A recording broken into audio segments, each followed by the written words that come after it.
Hello, hello. Welcome back to Talk Sarah, the podcast where we slow down, sit together, and grow our English through real, warm, everyday conversations. I'm Sarah. And I'm Alex. Happy to be here with you today. Seriously, every time we record, I think about the fact that somewhere in the world, someone is sitting with a cup of something warm, listening to us, and quietly growing.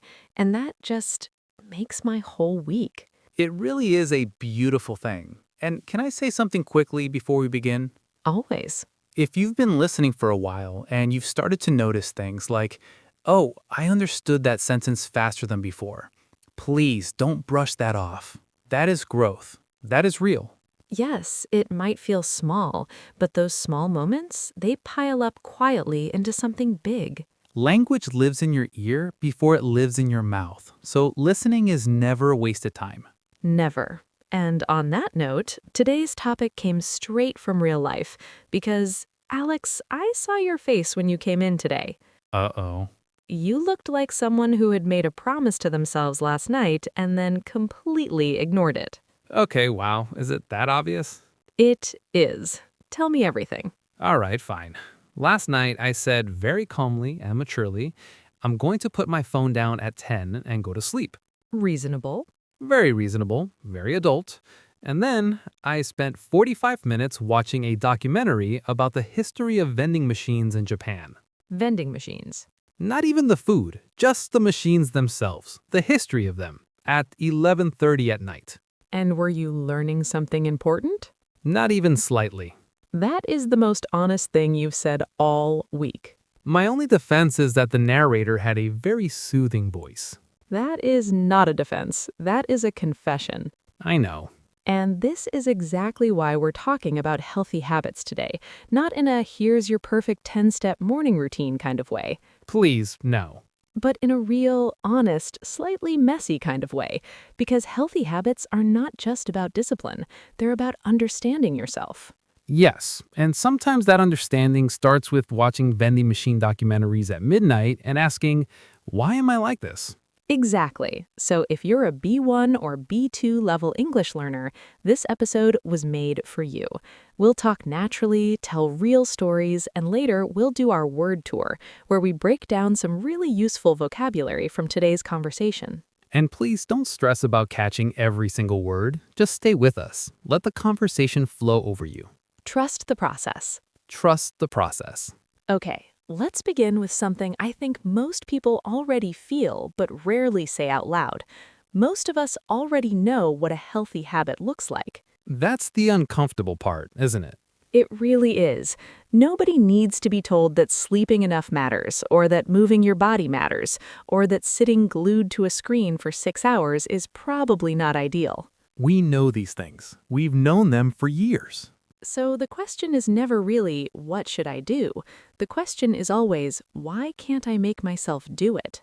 And that question feels different. It's a little more personal. A little more honest. A little more honest.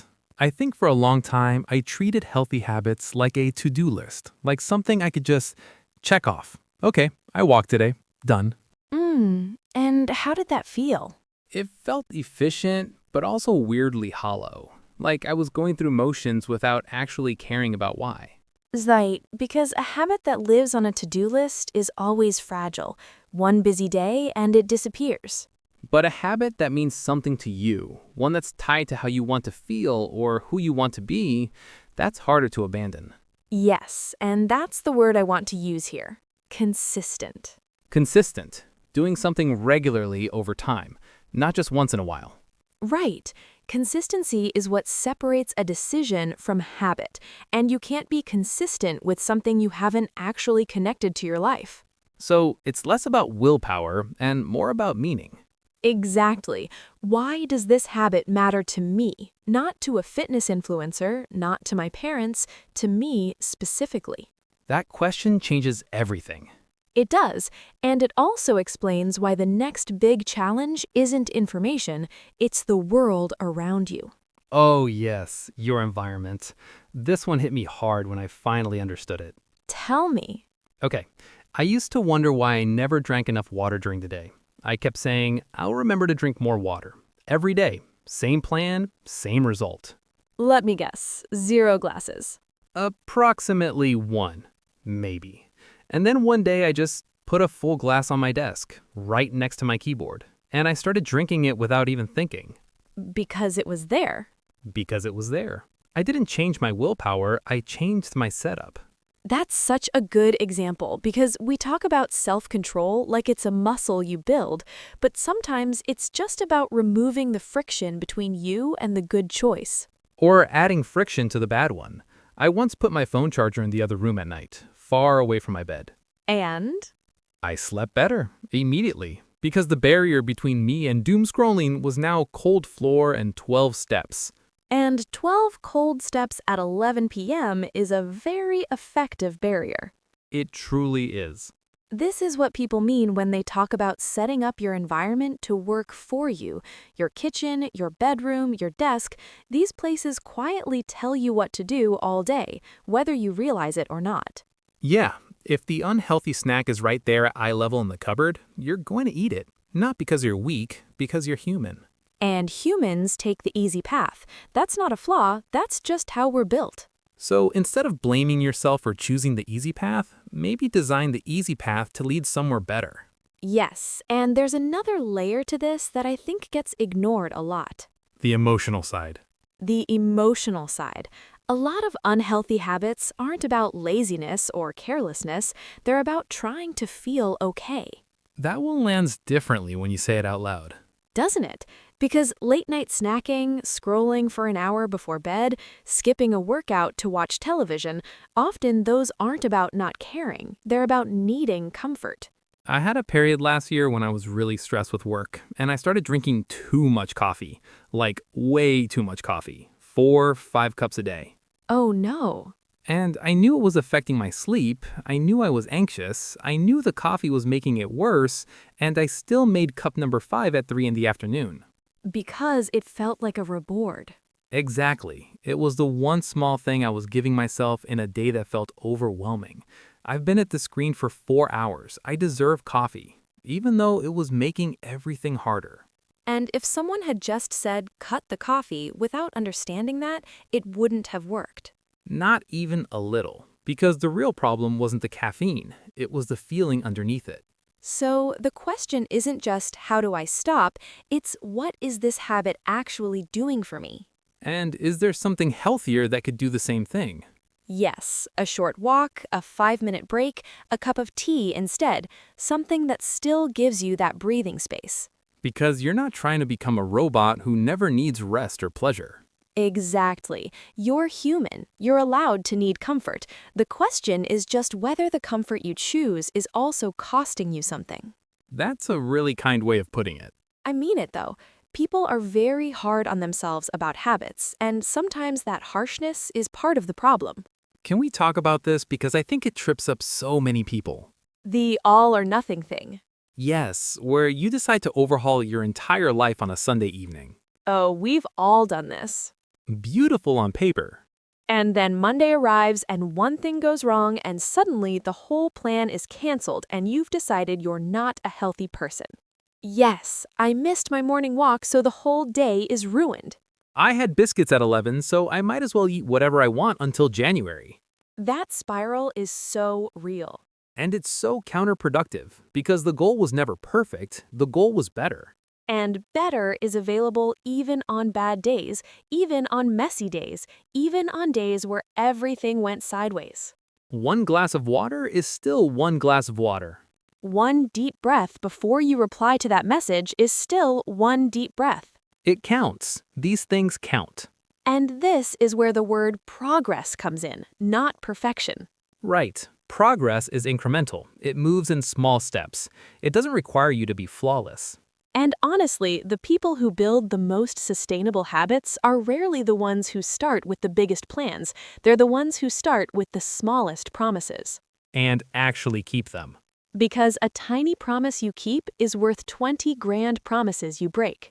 And keeping promises to yourself, even tiny ones, builds something really important. Yes, it builds trust. I think this is the piece people don't talk about enough. When you break promises to yourself repeatedly, even small ones, you start to doubt your own word. Yeah, that's a quiet kind of damage. It is, because after a while, when you say, I'm going to do this, a part of you whispers, no, you're not. You never do. And then you've got to fight that voice before you've even started the habit. Exactly. But here's what's interesting. You can rebuild that trust, and you rebuild it the same way you lost it, one promise at a time. Starting small on purpose. Yes, starting embarrassingly small if you have to. I'm going to drink 1 glass of water before breakfast. Not 8, 1. I'm going to bed 5 minutes earlier tonight.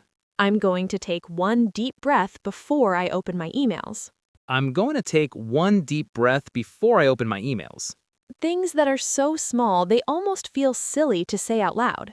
But when you do them, when you actually do them, something shifts. Because you showed up for yourself. Even just a tiny bit, and that tiny bit matters. It matters a lot. I think the word for this is accountability. Not to anyone else, just to yourself. Right, personal accountability, holding yourself gently to the things you said you'd do.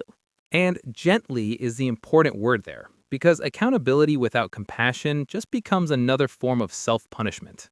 Oh, that's a really good point, because some people confuse being hard on themselves with being serious about their goals, and those aren't the same thing. Not at all. You can be serious and kind at the same time. You have to be, actually, because self-punishment creates stress, and stress, we've already said, pushes people back toward the habits they're trying to change. It's a cycle. A frustrating, exhausting cycle, and the way out of it is not more pressure, it's more patience. More gentleness. And maybe more honesty about what you actually need on a given day. Can I bring up something that I think gets unfairly ignored in the healthy habits conversation? Please. Rest. Actual rest. Not I'm scrolling, that's rest. Not I'm watching something while also doing 3 other things. Real, genuine rest. Oh, this is important. Because I think there's this cultural story that says rest is what lazy people do, and busyness is what successful people do. The badge of honor thing.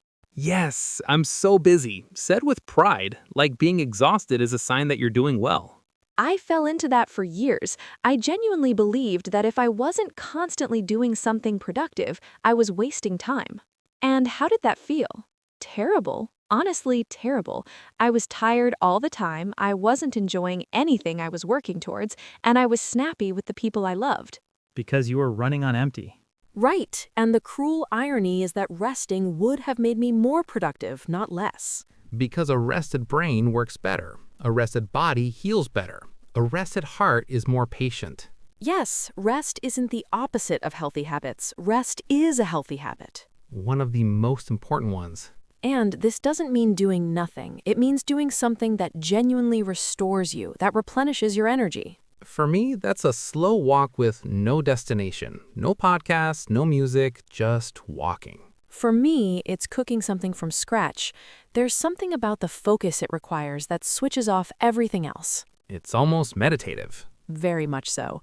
And the point is that rest looks different for different people. It doesn't have to look like lying still on a sofa with the curtains closed. Although sometimes it should be exactly that. Sometimes it should be exactly that, and that's okay too. I want to end on this because I think it's the deepest thing we've talked about. Go on. A lot of people, especially people who are natural givers, people who take care of others, struggle to make space for their own health because somewhere they've absorbed the idea that taking care of themselves is selfish. That it comes at the expense of someone else. Right, and so they put themselves last, constantly, and they wear that as proof of how much they love other people. And they run themselves into the ground. Yes, and then they can't give anyone what they actually want to give because they have nothing left. There's that phrase, you can't pour from an empty cup. Yes, exactly. And what I'd add to that is filling your cup isn't a treat, it's maintenance. It's how you stay capable of being the person you want to be. That reframe matters. It goes from, I'm doing this because I deserve a reward, to I'm doing this because it makes me functional, kind, and present. And that's a much more sustainable motivation. Not, I should look after myself when I earn it, just looking after myself is part of how I live, Quietly, daily, without drama, without needing it to be perfect. without needing anyone to notice. Just because it's the right thing to do for the person you're trying to be. That really is where it all connects, isn't it? We started with vending machine documentaries, As one does. and we ended up at identity, the quiet work of becoming someone who looks after themselves. I think that's the real story of every healthy habit, honestly. It's not about the habit itself, it's about the person you're slowly becoming every time. Right, and the cruel irony is that resting would have made me more productive, not less. Because a rested brain works better. A rested body heals better. A rested heart is more patient. Yes, rest isn't the opposite of healthy habits. Rest is a healthy habit. One of the most important ones. And this doesn't mean doing nothing. It means doing something that genuinely restores you, that replenishes your energy. For me, that's a slow walk with no destination. No podcast, no music, just walking. For me, it's cooking something from scratch.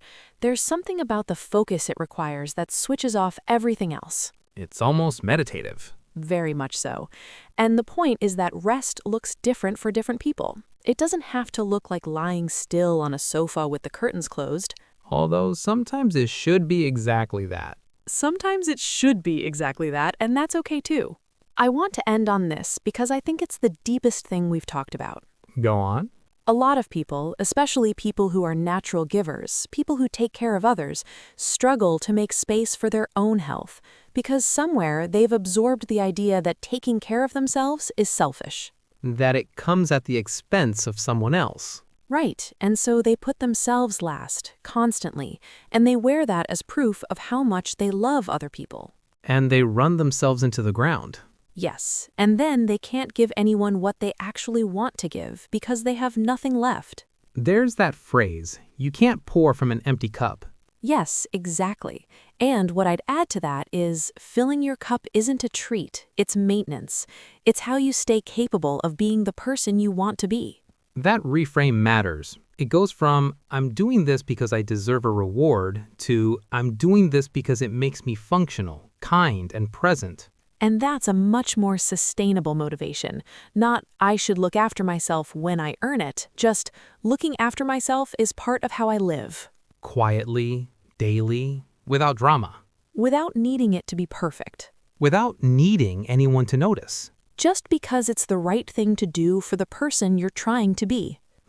That really is where it all connects, isn't it? We started with vending machine documentaries, As one does. and we ended up at identity, the quiet work of becoming someone who looks after themselves. I think that's the real story of every healthy habit, honestly. It's not about the habit itself, it's about the person you're slowly becoming every time you choose to show up for yourself. Even when it's just drinking the glass of water. Even then. All right, let's take a breath and slow things down a little for our word tour. Yes, our calm, useful word tour. Let's look at some words and phrases that came up naturally in today's conversation. These words are great for talking about habits, personal growth, emotions, and everyday life. So let's begin. Our first word is consistent. If something is consistent, it means it happens regularly and reliably. It doesn't appear once and disappear. It keeps happening over time in the same way. For example, she wasn't perfect, but she was consistent. She showed up every day. Or, healthy habits only work when they are consistent, not just occasional. Repeat. Consistent. Consistent.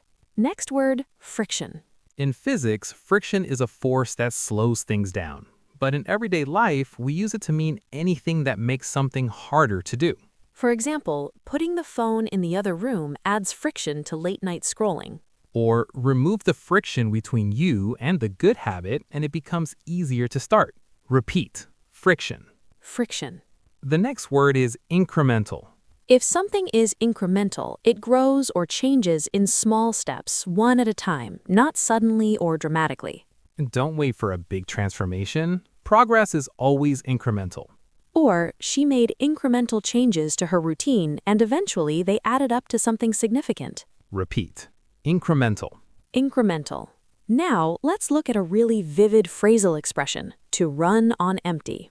If you run on empty, you keep going even though you have no energy left. You've used everything up, but you haven't stopped to refuel. Like a car with no petrol still being asked to drive. Exactly. For example, he had been running on empty for months. No rest, no recovery, just work. Or, if you never rest, you'll run on empty and eventually stop altogether. Repeat. Run on empty. Run on empty. Next word is accountability.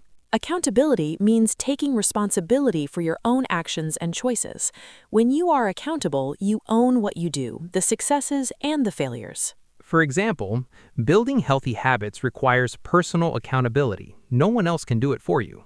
Or, she held herself accountable not through punishment, but through honesty. Repeat. Accountability. Accountability. Next word, replenish. To replenish something means to fill it up again after it has been used or emptied.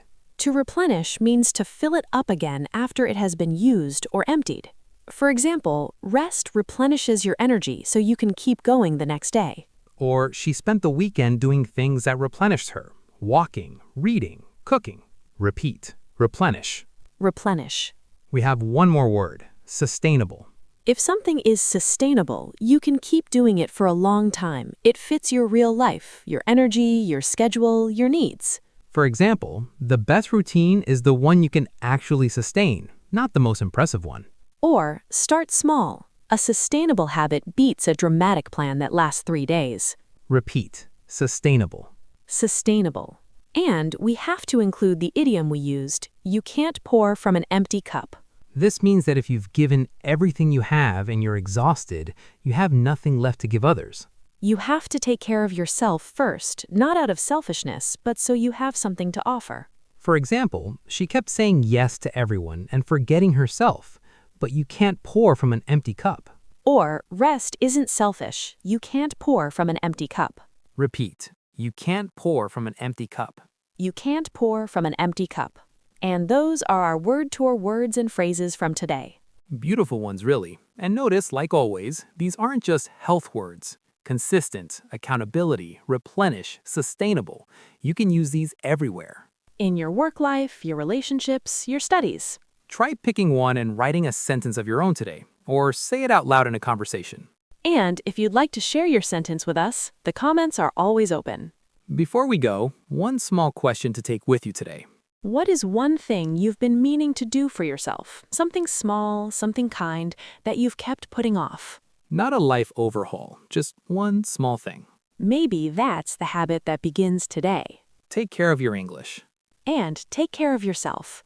This is Sarah. And this is Alex. And you've been listening to Talk Sarah. See you next time. Bye.